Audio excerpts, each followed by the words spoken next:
Disebutkan ada suatu daerah yang terletak di muara Sungai Tatang. Daerah ini yang kemudian dikenal dengan nama Palembang. Kemudian di bagian hulu Sungai Muara Tatang terdapat Sungai Melayu yang airnya mengalir ke Sungai Tatang. Di dekat Sungai Melayu inilah menjulang sebuah bukit yang dikenal dengan nama Bukit Siguntang. Bukit Siguntang merupakan tempat yang dianggap suci dan penuh karisma sejak abad 14 sampai 17.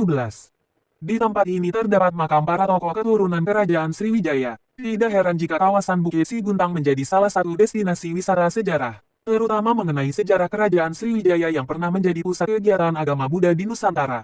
Bukit yang berada pada ketinggian sekitar 27 meter di atas permukaan laut dengan luas sekitar 12,8 hektar ini berlokasi di Jalan Srijaya Negara, Kelurahan Bukit Lama, Kecamatan Ilir Barati, Palembang. Pada masa kolonial Belanda, Bukit Siguntang dianggap sebagai tempat yang paling indah di Palembang.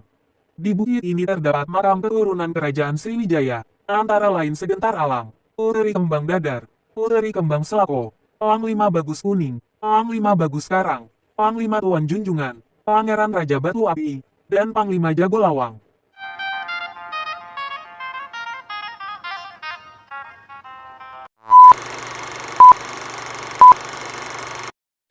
Assalamualaikum warahmatullahi wabarakatuh. Halo sahabatku semuanya, ketemu lagi dengan saya di channel Si Manis Mato. Bagi sahabat yang menyaksikan video ini, jangan lupa tekan tombol like, subscribe, dan bunyikan loncengnya biar kita bisa berbagi berbagai informasi. Baiklah, pada pertemuan kali ini kita akan membahas tentang raja dari kota Palembang, yaitu raja yang sangat fenomenal dan terkenal ke mancanegara. Siapa lagi kalau bukan Segentar Alam. Banyak sekali cerita tentang Segentar Alam ini. Bahkan dia dijuluki sebagai keturunan dari Iskandar Zulkarnain karena beliau mempunyai beberapa kesaktian. Sesuai dengan namanya Segentar Alam, banyak sekali kisah atau cerita dari masyarakat bahwa Segentar Alam ini mampu membuat bumi bergoyang dengan langkah kakinya. Bahkan dia sangat ditakuti oleh para musuh-musuhnya. Beliau hidup di masa penjajahan Belanda. Banyak sekali kisah sejarah yang menceritakan perlawanan beliau terhadap penjajahan Belanda. Sebelum lanjut, kisah perlawanan Segentar Alam terhadap penjajahan Belanda, marilah kita simak asal-usul dari mana Segentar Alam ini berasal. Apakah benar dia berasal dari keturunan raja-raja yang pernah memimpin kerajaan Sriwijaya? Ada yang mengatakan bahwa beliau merupakan keturunan dari Dapunta Hyang Srijayanasa yang merupakan pendiri kerajaan Sriwijaya. Namun, beliau sendiri tidak termasuk dalam daftar raja-raja yang memerintahkan Sriwijaya. Berikut ini adalah daftar raja-raja yang pernah memimpin kerajaan Sriwijaya. Raja-Raja Sriwijaya. 1. Dapunta Hyang Srijayanasa. Dapunta Hyang memimpin pada abad ke-7 Masehi dan disebut sebagai pendiri dan raja pertama kerajaan Sriwijaya. 2. Samaragrawira. Samaragrawira adalah putra Dapunta Hyang yang memerintah Sriwijaya pada abad ke-8 Masehi. Dia memperluas wilayah kekuasaannya hingga ke Jawa. 3. Daranindra. Daranindra merupakan putra Samaragrawira yang membangun candi-candi Buddha di Jawa. Masa pemerintahannya terjadi pada abad ke-8 Masehi. 4. Samaratungga. Samaratungga merupakan putra Daranindra yang memerintah pada masa keemasan kerajaan ini tepatnya abad ke-9 Masehi. 5. Balaputra Dewa. Balaputra Dewa merupakan putra Samaratungga yang memimpin pasukan ketika menghadapi serangan dari kerajaan Mataram Hindu di Jawa. Masa pemerintahannya pada abad ke-9 Masehi. 6. Sriwijaya Maharaja. Sriwijaya Maharaja memimpin pada abad ke-10 Masehi dan termasuk raja yang berhasil memulihkan kekuasaan Sriwijaya setelah diserang oleh Mataram Hindu. 7. Sri Chudamani Warmadewa. Sri Chudamani Warmadewa adalah raja yang memerintah pada abad ke-11.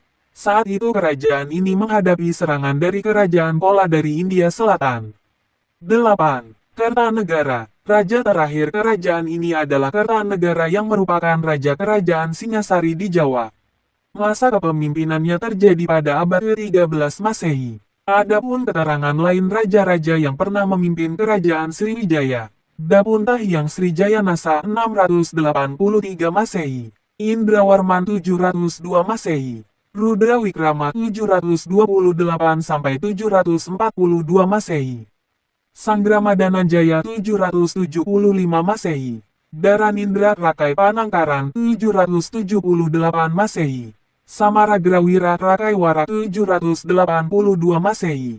Dharma Setu 790 Masehi. Samaratungga Rakai Garung 792 Masehi. Balaputra Dewa 856 Masehi. Sri Udaya Ditya Warman 960 Masehi. Sri Uja atau Sri Udaya Ditya 961 Masehi. CIC 980 Masehi. Sri Cudamani Warmadewa 988 Masehi. Malayagiri Suwarnadwipa 990 Masehi. Sri Marawijaya Tunggawarman 1008 Masehi. Sumatera Bumi 1017 Masehi. Sri Sanggrama Wijaya Tunggawarman 1025 Masehi. Sri Dewa 1028 Masehi. Dharmawirat 1064 Masehi. Sri Maharaja 1156 Masehi. Trailokia Raja Maulibusana Warmadewa 1178 Masehi. Kerajaan Sriwijaya mencapai puncak keemasan di masa pimpinan Sang Raja Balaputra Dewa hingga Sri Marawijaya. Kekuasaannya membentang dari Sumatera, Jawa, Semenanjung Malaya, Thailand, Kamboja, Vietnam, hingga Filipina pada abad ke-13 sampai 14 Masehi.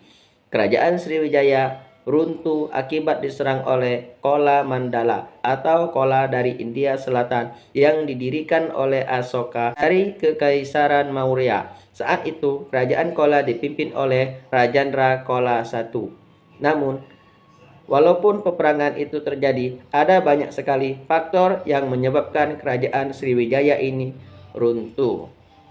Dengan runtuhnya kerajaan Sriwijaya ini, maka perlahan-lahan berdirilah kerajaan Melayu. Kerajaan Melayu berdiri dipimpin oleh Parameswara. Parameswara inilah banyak yang mengatakan beliau adalah si gentar alam.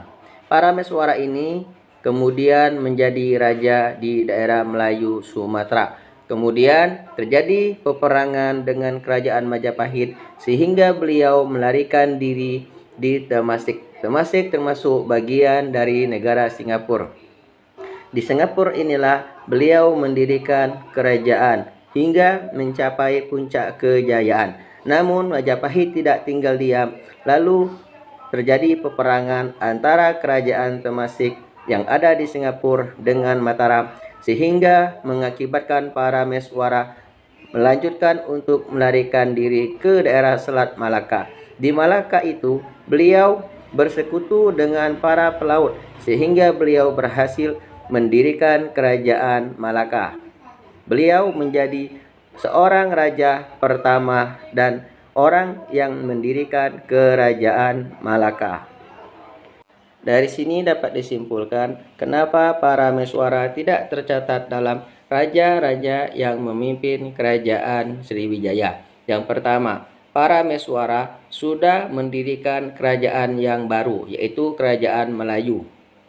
Selain itu, Parameswara juga sudah memeluk agama Islam.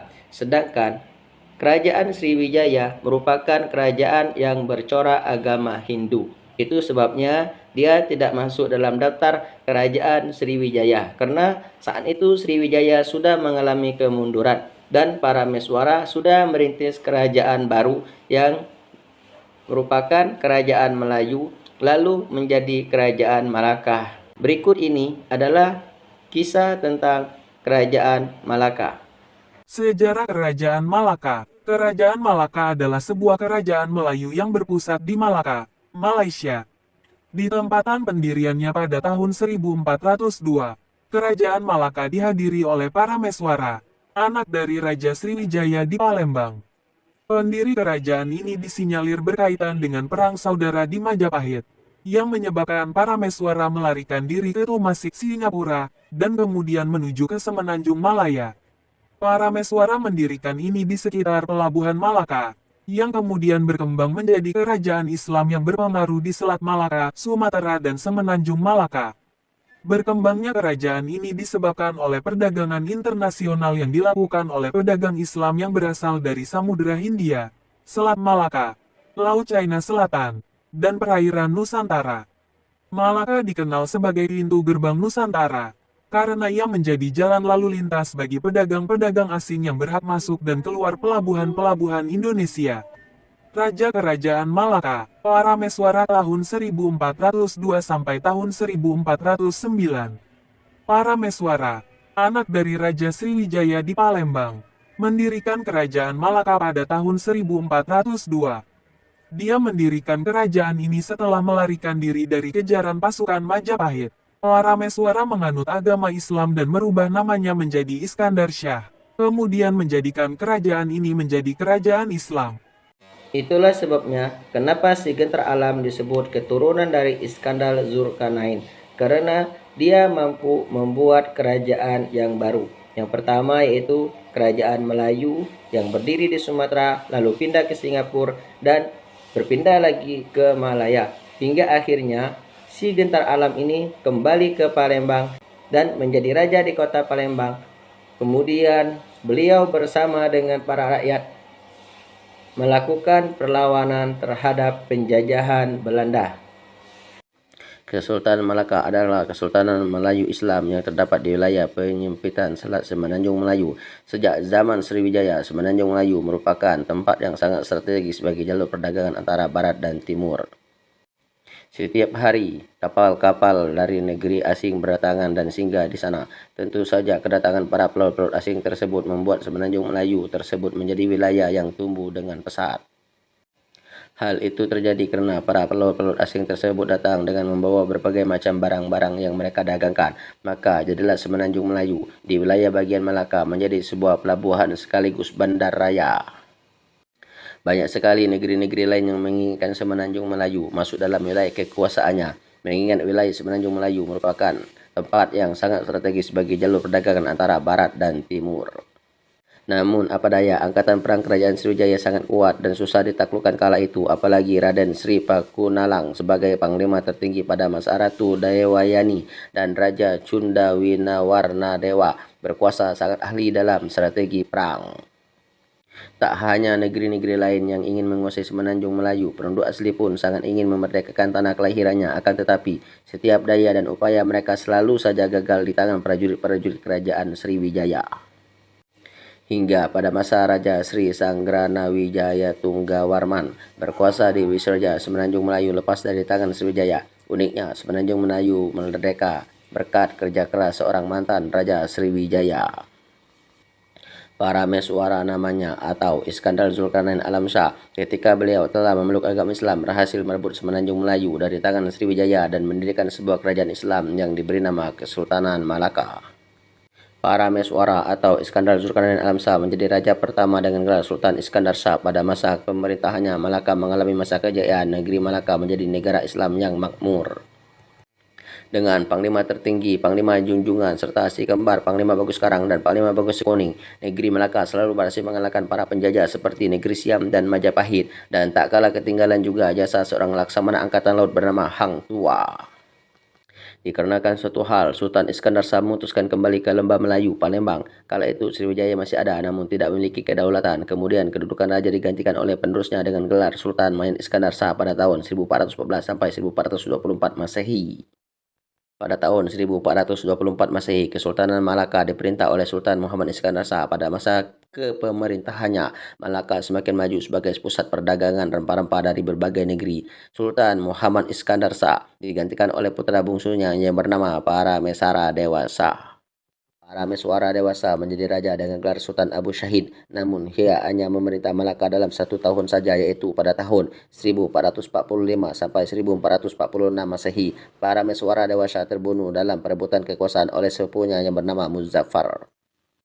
Ia memerintah Malaka dengan gelar Sultan Muzaffar Shah pada tahun 1446 Masehi sampai 1458 Masehi. Kemudian ia digantikan putranya yang ketika itu naik tahta bergelar Sultan Mansur Shah pada tahun 1458 sampai 1477 Masehi. Kesultanan Malaka kemudian dipimpin oleh Sultan Aliuddin Riayat Shah pada tahun 1477 sampai 1488 Masehi. Pada tahun 1488 Masehi, Malaka dipimpin oleh Sultan Mahmud Shah. Sayangnya, Sultan Mahmud Shah sangat mewarisi sifat kakek buyutnya, yaitu Sultan Muzaffar Shah, yang tamak dan serakah. Pada tahun 1509 Masehi, Diego Lopes de Sequeira dari kerajaan Portugis tiba di Malaka dengan rombongan sebanyak 18 kapal. Rombongan dari Portugis atau Portugal ini merupakan rombongan orang Eropa pertama yang tiba di Asia Tenggara. Sayangnya, kelakuan orang-orang Eropa ini sangat tidak terpuji. Mereka sering berbuat onar, terutama mengganggu para gadis atau usulan penasihat kerajaan. Maka Sultan Musa memerintahkan prajurit untuk mengusir orang-orang Eropa tersebut dan berhasil menangkap 20 orang dari mereka. Pada tanggal 10 Agustus 1511, armada laut Portugis yang besar dari India menyerang Malaka. Armada perang yang besar tersebut dipimpin oleh Alfonso de Albuquerque. Terjadilah peperangan selama 10 hari hingga akhirnya Malaka jatuh ke tangan Portugis. Sultan Mahmud Shah melarikan diri ke pantai timur Semenanjung Melayu, tepatnya daerah Pahang. Maka habislah sudah masa Kesultanan Malaka yang dibangun oleh para Meswara. Perjalanan menuju negeri baru. Konon Gunung Jempol atau Bukit Jempol atau Bukit Tunjuk atau Bukit Serelo merupakan tempat yang bersejarah dalam usaha merebut dan membangun Malaka. Di Gunung Jempola, para Meswara atau Iskandar Zulkarnain Alam Shah mendapat petunjuk dari Sang Maha Pencipta sebelum menuju wilayah itu di Semenanjung Melayu. Setelah meninggalkan ibu kota Sriwijaya, para Meswara beserta pengikut-pengikut setianya berangkat menuju Gunung Jempol, menaiki sebuah kapal yang sangat legendaris yang bernama kapal Lancang Kuning. Berangkat dari Sungai Musi hingga memasuki Sungai Lematang, rombongan para Meswara di kapal oleh sosok gaib Ratu Sangklang beserta buaya-buaya siluman yang merupakan prajurit-prajuritnya. Setibanya di Gunung Jempol, para Meswara bertemu sosok gaib Dapon Tahyang. Ada kisah yang menceritakan bahwa Bukit Jempol merupakan candi yang dibuat para Meswara ketika menjadi raja di Sriwijaya. Candi alami tersebut sengaja dibuat atas permintaan sosok gaib Dapon Tahyang sebagai tempat pertapaannya. Setelah mendapatkan wejangan dari sosok gaib yang pernah menjadi gurunya itu, para Meswara beserta rombongan berlayar menuju Timur Tengah. Kepergian para Meswara diiringi hingga ke Laut Lepas oleh puluhan kapal Angkatan Laut Sriwijaya. Banyak rakyat Sriwijaya yang menangisi kepergian mantan Raja Sriwijaya itu. Dalam perjalanan menuju Timur Tengah, para Meswara beserta rombongan singgah di Temasik, Singapura untuk beberapa waktu. Di Temasik, para Meswara dan kapal perangnya dari Angkatan Laut Kerajaan Sriwijaya sebanyak 8 buah yang bersenjata lengkap mereka merapat di perairan dangkal. Ternyata di dalam salah satu kapal tersebut terdapat salah seorang yang tidak asing lagi bagi para Meswara ketika dirinya menjadi raja di Sriwijaya, dan orang tersebut adalah Panglima Jairo. Panglima Jairo menceritakan pada para Meswara bahwa kini telah diangkat raja baru yang bergelar Raja Sri Sanggramawijaya Tunggawarman. Tapi sayangnya, raja yang satu ini hanyalah sebagai boneka dan kendali pemerintah dipegang sepenuhnya oleh para menteri. Parahnya lagi, para menteri tersebut memiliki tujuan masing-masing tanpa memikirkan negara dan rakyatnya. Panglima Jairo pun bercerita panjang lebar pada seorang yang masih dianggap sebagai rajanya, yakni para Meswara. Hati para Meswara terasa perih mendengar cerita dari Panglima Jairo yang baru saja diangkat sebagai Panglima tertinggi menggantikan Raden Sri Pakunalang yang mengikuti jejak gurunya Wali Putih melalang buana menyebarkan ajaran-ajaran Islam. Walaupun tidak begitu lama memerintah di Sriwijaya, namun negeri Sriwijaya sangatlah dicintainya. Namun ada hal yang lebih menyakitkan terutama bagi Panglima Jairo. Panglima Jairo diutus oleh Raja Sriwijaya untuk memburu para Meswara yang menurut para menteri dapat menjadi ancaman bagi kerajaan Sriwijaya. Mendengar cerita dari Panglima Jairo tentu saja membuat para Meswara marah besar. Terlebih ketika sang Panglima mengatakan bahwa dirinya saat ini sedang dalam tugas untuk memburu dirinya beserta para pengikutnya, akan tetapi hal tersebut tidak mungkin dilakukan bagi Panglima Jairo. Para Meswara berkata, "Panglima Jairo, kini aku telah di hadapanmu. Mengapa kau belum menjalankan tugas dari rajamu?" tanya para Meswara dengan nada yang halus. Tiba-tiba Panglima Jairo bersujud sambil menitikkan air mata. Dia berkata, "Maafkan diriku Tuan Raja, bagiku Tuan masih rajaku, Raja Sriwijaya." Para Meswara menjadi terharu mendengar perkataan Panglima Jairo, terlebih ketika dirinya melihat seluruh prajurit dan awak kapal ikut bersujud di hadapannya tanpa terkecuali. Melihat keadaan tersebut, para Meswara berkata, "Panglima Jairo, tinggallah dulu di sini beberapa hari sambil memikirkan langkah selanjutnya."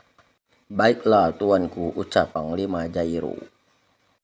Setiap malam, para Meswara menjalankan sholat tahajud memohon petunjuknya. Pada hari ketiga usai sholat tahajud, para Meswara bermimpi didatangi oleh gurunya yang dijuluki Wali Putih. Dalam mimpi itu, Wali Putih berkata, Wahai muridku, tundalah dulu niatmu ke Baghdad untuk berguru pada saudaraku.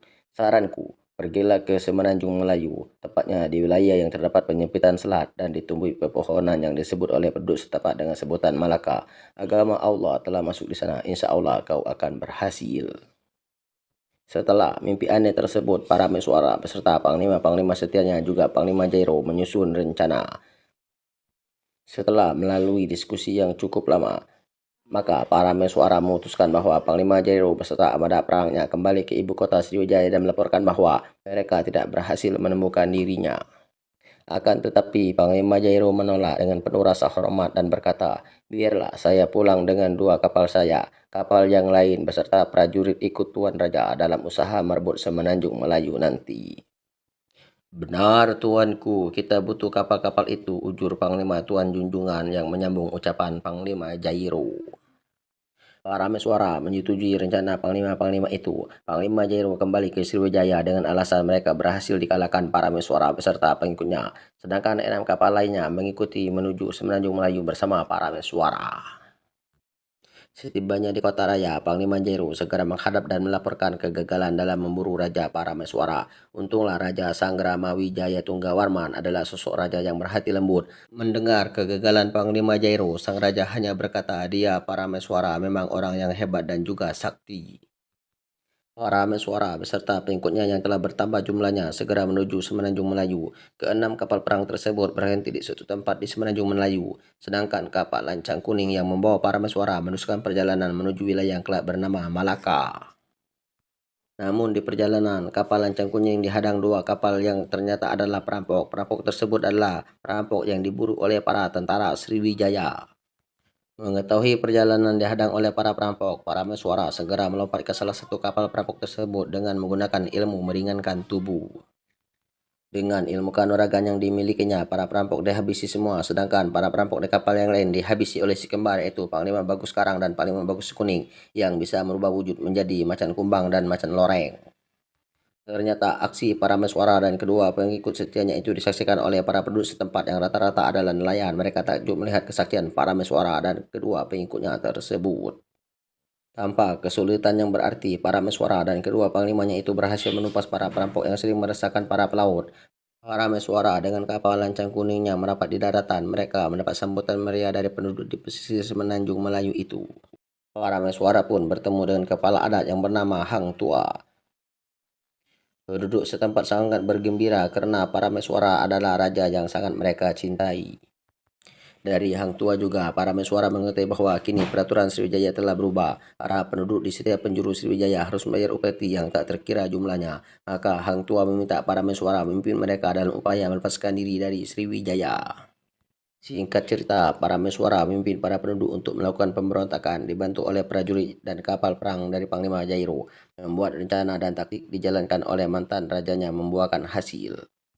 Semenanjung Melayu lepas dari tangan Sriwijaya yang gagal meredam pemberontakan yang dipimpin oleh para mesuara. Suatu hari para mesuara sedang duduk-duduk bersama Hang Tua di satu tempat yang banyak ditumbuhi pepohonan. Di balik pepohonan tersebut muncul ribuan biawak yang sangat ganas. Biawak tersebut adalah penunggu daerah tersebut. Lalu, para mesuara mencebut sebilah keris. Keris tersebut diberi nama Si Gentar Alam. Kemudian keris tersebut ditancapkan di tanah dengan mengucapkan kalimat syahadat. Lalu tiba-tiba terdengar gemuruh petir dan kilat-kilat yang menyebar setiap siluman biawak tersebut. Seusai peristiwa tersebut, para mesuara bertanya kepada Hang Tua, pohon apakah ini? Ini pohon Malaka tuanku, jawab Hang Tua.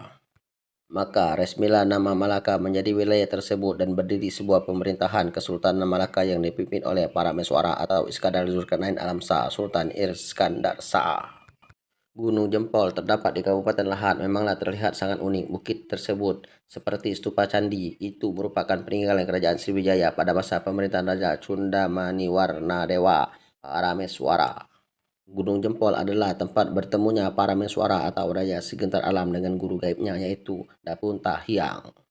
Gunung Jempol adalah tempat pertama kali Raja Segentar Alam bertemu dengan istrinya yaitu Putri Rambut Selaka. Legenda Segentar Alam Raja Sriwijaya Muslim dari Bukit Siguntang. Dari semua kapal yang karam, ada satu kapal yang membawa Raja Segentar Alam terdampar di Bukit Siguntang, sedangkan kapal yang lain hancur di lautan. Ada pula yang hancur kemudian terseret di situs Karanganyar. Tersebutlah kisah pasca serangan kerajaan Chola dari India Selatan di tahun 1025 Masehi membuat kerajaan Sriwijaya terpecah. Sebagian keluarga kerajaan yang masih tersisa di masa kemudian membangun Kedatuan Sriwijaya di pedalaman. Dalam legenda Palembang, Kedatuan Sriwijaya di pedalaman dibangun oleh keturunan Raja Alim. Ia merupakan putra dari penguasa Sriwijaya Bukit Siguntang Palembang bernama Maharaja Sulan yang lebih dikenal dengan nama Raja Segentar Alam atau Sigentar Alam. Dikisahkan, Raja Segentar Alam pertama kali ke Palembang membawa 3 kapal yang berbendera lancar kuning. Namun, saat dalam perjalanan, kapal-kapal tersebut karam. Dari semua kapal yang karam, ada satu kapal yang membawa Raja Segentar Alam terdampar di Bukit Siguntang. Sedangkan kapal yang lain hancur di lautan, ada pula yang hancur kemudian terseret di situs Karanganyar. Ada cerita unik dari kisah Raja Segentar Alam yang dahulu saat masa jayanya dapat menaklukkan hampir seluruh Sumatera hingga ke negara tetangga Johor dan Malaka, Malaysia saat ini. Kisah itu tentang lagu Layar di Malam Hari yang sering didendangkan di atas kapal ketika ia beserta pasukannya sedang berlayar. Hingga saat ini kadang syair lagu yang melegenda itu masih ada yang ingat dan menyanyikannya, terutama orang-orang tua di daerah Medan, Johor, dan Malaka. Di masa Raja Segentar Alam yang berasal dari Kerajaan Mataram ini, Sriwijaya Bukit Siguntang disegani oleh negeri-negeri di Nusantara. Bahkan, sang raja dianggap mewarisi karisma dari leluhurnya Kerajaan Sriwijaya, Dapunta Hyang Jayanasa. Raja Segentar Alam ini juga dikenal dengan nama Iskandar Zulkarnain Shah atau Iskandar Zulkarnain Alam Shah. Nama itu ia peroleh setelah dirinya menjadi mu'alaf dan masuk Islam atas bimbingan seorang ulama terkemuka ketika itu, Puyang Sungai Ogan atau Wali Putih. Sepeninggalan Raja Segentar Alam, kekuasaan Sriwijaya Bukit Siguntang dipegang oleh anak keturunan dari putra bernama Raja Mufti. Di kemudian hari, pusat pemerintahan dipindahkan ke daerah Lebar Daun, sehingga penguasa Sriwijaya di masa tersebut lebih dikenal dengan nama Demang Lebar Daun. Diperkirakan anak keturunan Raja Alim, putra dari Maharaja Sulan atau Raja Segentar Alam, yang mempelopori berdirinya kerajaan-kerajaan di pedalaman seperti Kerintang, Indragiri, Pagaruyung, Darmasraya, dan Gasip di Siak. Dalam kisahnya, Raja Segentar Alam memiliki 2 orang anak bernama Raja Alim dan Raja Mukti. Sepeninggal Maharaja, putra Raja Alim menggantikannya. Setelah beberapa lama memerintah, Raja Alim wafat. Kerabat istana kemudian mengangkat putranya Raja Alim II sebagai penguasa. Pengangkatan Raja Alim ini mendapat protes dari pamannya Raja Mukti karena dianggap tanpa melalui kesepakatan dalam musyawarah. Dalam upaya menghindari perang saudara, Raja Alim II bersama para pendukungnya hijrah ke pedalaman. Keberadaan Raja Alim II ini dicatat dalam Tombo Alam Minangkabau sebagai bangsawan dari Wangsa Sailendra yang menurunkan para penguasa di negeri Minang. Legenda lainnya menyebutkan salah seorang keturunan Raja Segentar Alam ada yang pergi ke tanah Jawa dan menurunkan raja-raja di sana. Ada yang berpendapat sosok dimaksud adalah Putri Subraba, istri dari Raja Sunda Prabu Guru Dharma Siksa. Sementara pendapat lain menyebut sosok tersebut adalah Ken Arok, pendiri kerajaan Singosari. Ada banyak sekali kisah tentang siapa sebenarnya Segentar Alam itu. Namun, Segentar Alam ini adalah seorang pejuang. Beliau melawan penjajahan Belanda. Berikut kisah Segentar Alam saat melawan penjajahan Belanda. Si Jago Setahun. Si Jago Setahun adalah Tuei Kutei Anggung Cawang Lekat yang bergelar Bagindo Segentar Alam. Beliau merupakan raja yang bijaksana dan tegas dalam menjalankan hukum adat di Cawang Lekat. Jago Setahun adalah orang yang bertubuh tinggi, besar, dan gagah. Seseorang yang sakti dan berilmu tinggi. Salah satu kesaktiannya adalah ia mampu berpindah tempat dalam satu langkah saja sehingga ia juga dijuluki si Picangjang. Setiap pijakan telapak kakinya antara yang kiri dan kanan dapat berjarak berkilo-kilometer jauhnya.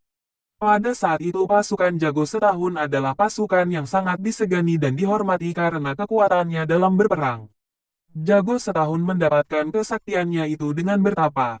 Apabila ia pergi bertapa maka ia akan bertapa selama 1 tahun. Apabila ia terbangun maka ia akan terbangun selama 1 tahun. Apabila ia bertapa yang seperti tertidur, maka tidak ada seorang pun yang dapat membangunkannya. Ia tidak makan dan tidak minum serta tidak akan terbangun sebelum waktunya.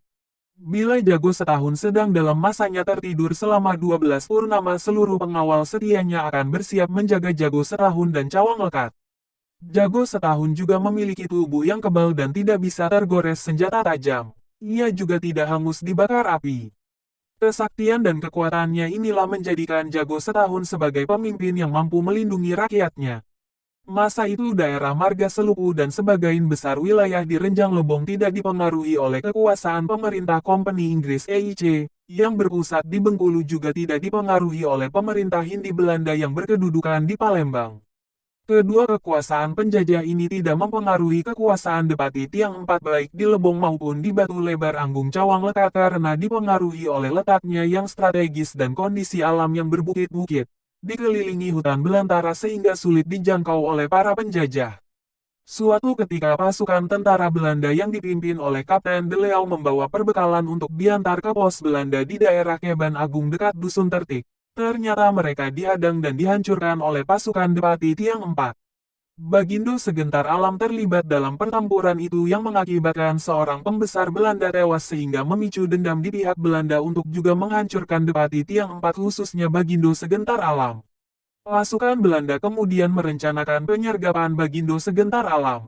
Mereka kemudian melakukan perjalanan yang cukup jauh melewati aliran Sungai Musi menuju Cawang Lekat yang terletak di dataran tinggi hulu Sungai Musi. Setibanya di sana, ternyata rakyat Cawang Lekat sudah bersiap akan kedatangan musuh. Terjadilah pertempuran sengit karena rakyat Laskar Cawang Lekat cukup tangguh. Mereka juga memiliki benteng alam yang kokoh dan menyulitkan langkah musuh karena tidak menguasai medan perang. Bentang alam mereka terbuat dari hutan bambu dan pohon salak berduri yang sangat rapat hingga seekor ayam pun tidak dapat melintasinya. Daerah yang berbukit-bukit juga semakin mempersulit langkah pasukan Belanda, ditambah kekuatan Bagindo Segentar Alam yang sangat luar biasa berhasil memukul mundur pasukan Belanda.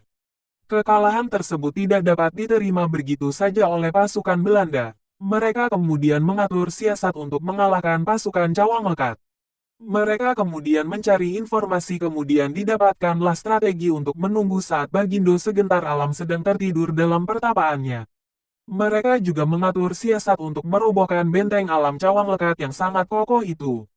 Ketika tiba masanya Bagindo Segentar tertidur, pasukan Belanda pun datang kembali ke Cawang Lekat. Mereka lalu menyebarkan koin-koin emas di sekitar benteng alam Cawang Lekat. Melihat emas-emas tersebut, rakyat Cawang Lekat lalu tertipu. Tanpa berpikir panjang mereka lalu menebas habis pohon-pohon bambu dan salak yang selama ini menjadi benteng alam mereka untuk memungut koin-koin emas. Melihat jalan telah terbuka lebar, pasukan Belanda lalu menyerang dengan mudah. Rakyat Cawang Lekat yang sedang lengah tersebut tidak dapat memberikan perlawanan yang berarti sehingga pasukan Belanda berhasil masuk ke dalam Kutei. Mereka lalu menghampiri Bagindo Segentar Alam yang sedang tertidur dan mencoba mengangkatnya. Anehnya, tubuh Bagindo Segentar Alam terasa sangat berat dan seolah-olah menempel di lantai tempatnya berbaring. Pasukan Belanda kemudian memasang banyak bilah kayu yang disusun menjadi sebuah lintasan untuk menggelindingkan Bagindo Segentar Alam menuju kapal yang mereka naiki untuk dibawa ke Palembang. Sepanjang perjalanan ke Palembang, Bagindo Segentar Alam sama sekali tidak terbangun. Konon pasukan Belanda sempat menyiksa Bagindo Segentar Alam dengan menenggelamkannya di Sungai Musi, akan tetapi pada saat itu masa 12 purnamanya sudah habis dan tiba-tiba saja Bagindo Segentar Alam tersentak. Ia lalu melihat keadaan di sekelilingnya dan mengamuk habis-habisan. Kejadian ini konon menyebabkan tanah longsor dan daratan menjadi miring. Setelah menghancurkan armada Belanda tersebut, Bagindo Segentar Alam lalu melarikan diri ke daerah Jambi dan menjadi raja di sana. Konon sesekali Bagindo Segentar Alam pulang ke Cawang Lekat untuk melihat rakyatnya. Ia juga akan muncul jika merasakan bumi panas yang merupakan pertanda adanya suatu kejahatan di daerah kekuasaannya. Ia akan menampakkan diri dalam wujud harimau meskipun kadang-kadang masyarakat hanya bisa melihat jejak kaki harimaunya berkeliaran di tengah-tengah desa. Demikianlah kisah tentang siapa sebenarnya Segentar Alam. Namun, dia merupakan cermin kekuatan, kesaktian, dan ketegasan seorang pemimpin dalam melindungi rakyatnya. Dia juga merupakan simbol perlawanan terhadap penjajahan Belanda. Baginda Segentar Alam ini sangat dicintai oleh rakyatnya. Gitu.